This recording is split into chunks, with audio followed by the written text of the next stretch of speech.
Yo, what is up, everybody? My name is Chandler Molyneux, and welcome into the Act First show, where we make sales simple for online coaches.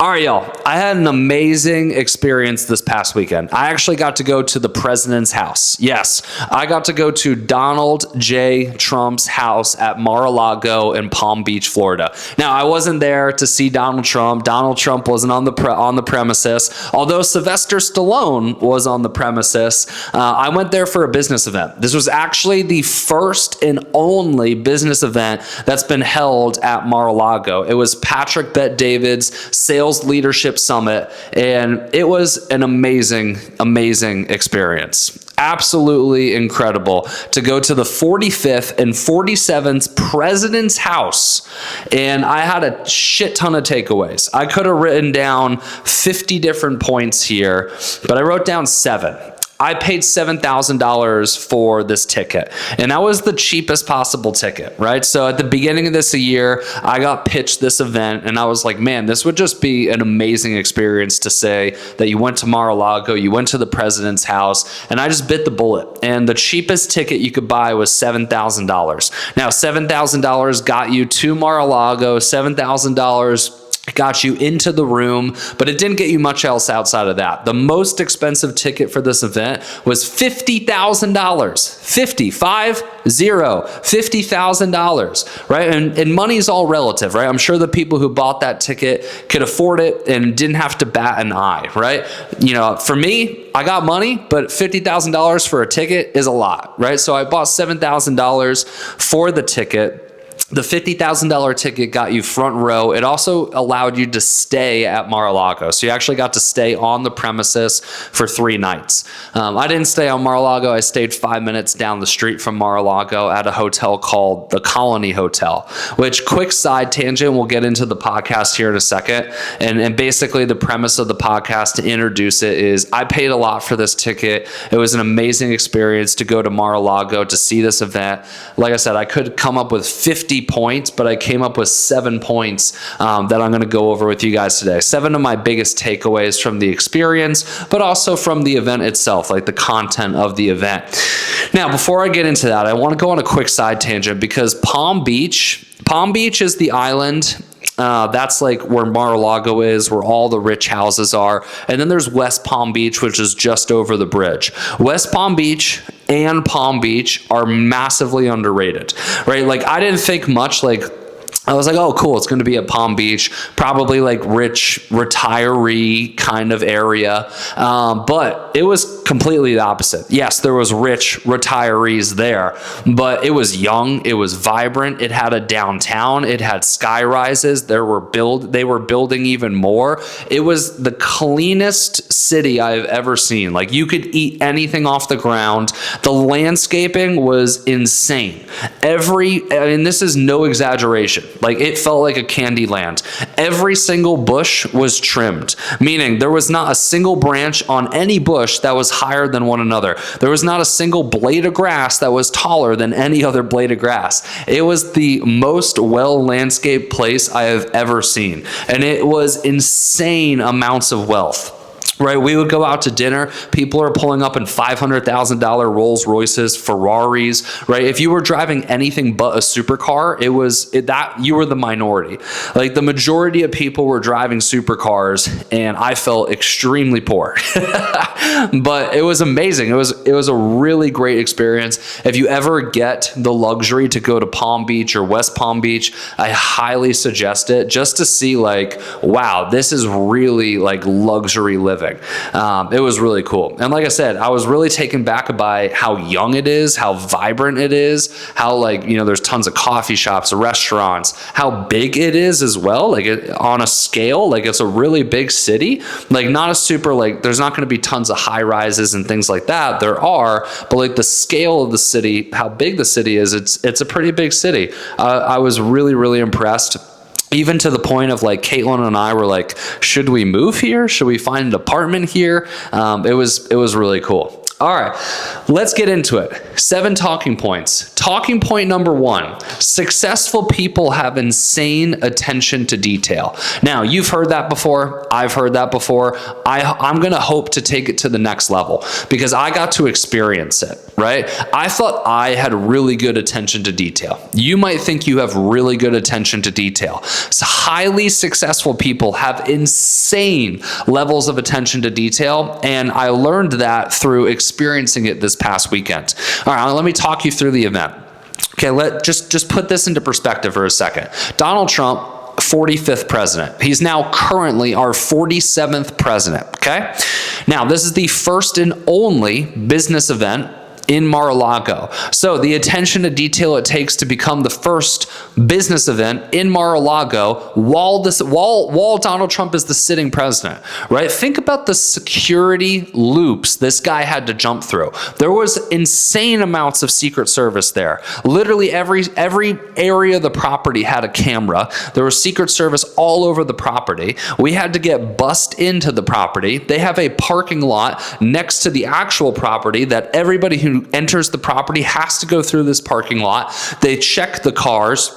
We got bussed in. They took the hood off of the bus to see if there's bombs in the motor. They're checking the whole entire bus for bombs. They checked all of our IDs. There's a guest list. We have to make sure that we're on the guest list or you're not allowed in. And then they bus you in. So they bus you in, they walk us through Mar-a-Lago to go to the event, and I'll go through more details of the property in a different point. But I really want to drive home the point of this attention to detail. And then when you enter the event, which was it was called Donald Trump Ballroom. It was Donald J. Trump Ballroom was where the event was held. You are greeted by somebody. So every ticket had a different section, right? So executive section, CEO section, leadership section, right? I bought an executive ticket. So I saw a guy holding an executive sign, right? They say, "Hello, sir. Let me take you to your seat." There's no assigned seats, but they find you a seat. When they find you a seat, they intentionally greet you to the person to the left of you, to the right of you. So they make you introduce each other so that you have somebody to talk to, right? You break ice. And then you're fed a 3-course meal. So I got an appetizer, I got my meal, and then I got a dessert. And these meals were off the charts, like filet mignon type of meals, like scallops, like lobster bisque, like the best of the best meal. It tasted amazing, right? And that was, I got breakfast one day, lunch the other day. They just treated you like royalty, right? Like it was insane attention to detail. All right, and hopefully this visual, I'm going to give you a visual here in a second, like really ties together the attention to detail. This is the most well-run event I have ever been to. And I've been to a lot of events. I'm going to put the mic down for a second, so hopefully you guys can still hear me. But I want to show you this because Patrick Bet-David and his team put this together. This is 250 pages long, all right? And every single page is a slide, all right? And in the slides, they purposely put blanks. I want to see if I can find one. They purposely put blanks, like for example here, they put blanks on the piece of paper. And the reason they do that is because you have to fill in the blank, right? So obviously this keeps you engaged, right? But these slides go for 250 pages. Okay, and these slides matched the slides that Patrick had up on the screen. So as he's going through the slides, they printed the 250 slides into this booklet and purposely left out words so that you have to fill in the blanks. So you have to take the notes. Okay, also in your welcome bag, they have a fancy pen. They have all these like high-level things that they give you for free, right? But hopefully this booklet shows you the attention to detail. What event have you ever been to that they take it to this level to make sure that you, 1, are engaged, but 2, leave with insane amounts of value? For me, this was jaw-dropping. For me, this is months and months and months of preparation to come up with those slides, to create the book to the degree that this is created. The quality of the book is insane. It's not just like pieces of paper, like they're thick pieces of paper. Like it's not just some shitty little, yellow pages like this thing right here. Like the attention to detail is off the charts. So hopefully, like, me experiencing it is a different level. Hopefully I get to share some of that experience with you by showing you guys this visual here. All right, let me get into point number 2. Who you choose to marry matters. All right, on day 2, I had the privilege, I got to be able to sit behind PBD, Patrick Bet-David. It's really funny. Some names, I feel like you have to say their full name. Like, I'm never calling Patrick Bet-David Patrick, right? I feel like I would only ever call him Patrick Bet-David. And I feel like some people's names are just like that, but we'll just call him PBD for now. Okay. So I got to sit behind PBD's wife. And there was one thing that I noticed that was one of my takeaways. Now, PBD didn't talk about this on stage. Nobody talked about this. It's just something I observed. So the wife, the whole entire time, was not on her phone, was not distracted, was attentive, was literally sitting as if she was a student, and she was watching her husband. Okay? When she's watching her husband, she has a twinkle in her eye. You can absolutely tell that this person is in love with her husband. She's smiling, she's laughing at his jokes. She is fully engaged to the point where she's actually taking fucking notes. She has her own booklet and she's taking notes as her husband is speaking. I've never seen this. Never seen this. Usually when people host events, their wife is distracted, their wife is talking to people, their wife isn't paying attention to the event at all. And what this told me is the wife is fully bought into PBD's mission. The wife is fully bought into PBD's vision, right? She is walking in line with him, which left me to this point. Who you choose to marry matters. If you have a mission, if you have a vision, if you want a big life, you have to make sure the person that you marry is going to walk in line with you. Now, I've seen this with a lot of successful people. Andy Elliott has a great relationship with his wife, Jacqueline. Grant Cardone has a great relationship with his wife, Elena. And it seems to be a common theme. Highly successful people have great relationships with their wives. And it's not success that makes the marriage great. They are building success together. They are walking the path together. They are going through the good times and the bad times together. And on the other side of that, and as they're building that, their marriage gets stronger and stronger and stronger. But you have to choose somebody that is going to buy into your mission and vision. Okay, that's point number 2.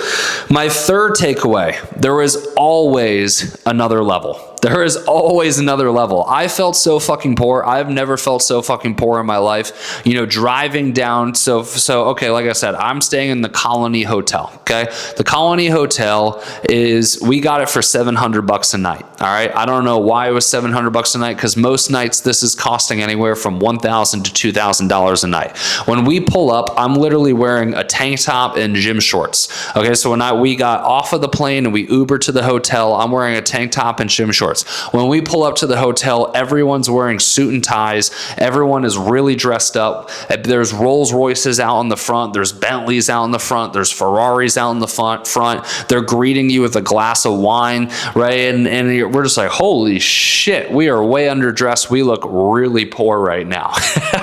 All right, so like first and foremost, just seeing Palm Beach is insane, right? We got to stay right on Worth Ave, it's called. It's luxury store after luxury store after luxury store. Everything is so clean, like insanely clean. There's not a single homeless person. You can eat right off the ground. Like I said, every hedge, every grass, every blade of grass, everything is perfectly well kept.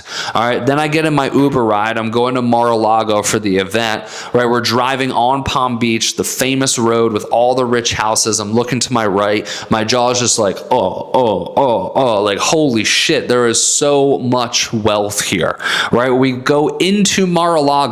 This place is an absolute castle, right? I walk through the entrance doors. Everything is gold plated. We go into the first room. The first room has not been renovated, and I could be wrong on this, but I believe from what I heard, it said the 1500s or 1700s, somewhere within that time frame, very old, never been renovated, but it's absolutely beautiful, right? Like when you think of like beautiful antique, think about that and then 10x it in your mind, right? Like the grounds were insanely kept. Like it looked like you were on a golf course. Like, is this real grass? Is this fake grass, right? Statues, palm trees, the grounds were absolutely insane. And then I got to think, like, holy shit, somebody bought this. Donald Trump bought this. Somebody built this before Donald Trump, which, fun fact, if you ever see on cereal where it says Post, the person who owned it before Trump was the people that created that company, Post. They had something to do with cereal. Just insane levels of wealth, right? And I feel like a lot of times when we start getting on success, you know, like my best year ever was $4.5 million in revenue. I've done over 8 figures in sales by the age of 28. You know, I made my first million when I was 24. And, you know, we tend to get in our head. We tend to stroke our ego like, wow, I'm doing really good. You know, making a couple $100,000 a month. Like, you know, got money in the bank. I'm invested. Like, I'm doing really good, which, you know, I'm doing really good, right? But there's always another level. There's always another level. You always can put yourself in a situation that completely kills your ego. You have an ego death and you realize like, yeah, I ain't shit. All right, and that was this trip for me. It was a good reset to see like, yeah, there is another level to be had. All right, number 4. This is more tactical. So number 4 is not something I observed. It's something that PBD said.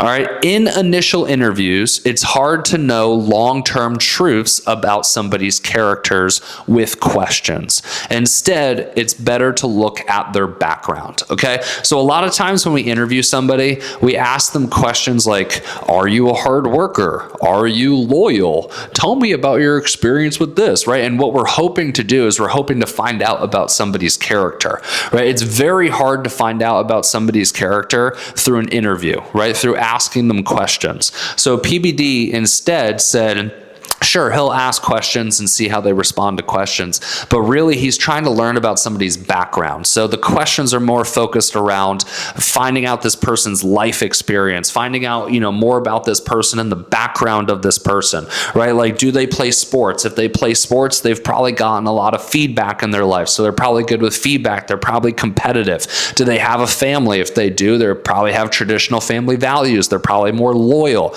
You know, fitness. Do they have fitness? Do they look fit? Great. They probably have discipline, right? So you kind of have to ask about their background, find out about their background, and then connect their background to character traits, right? You have to be a little bit more detective.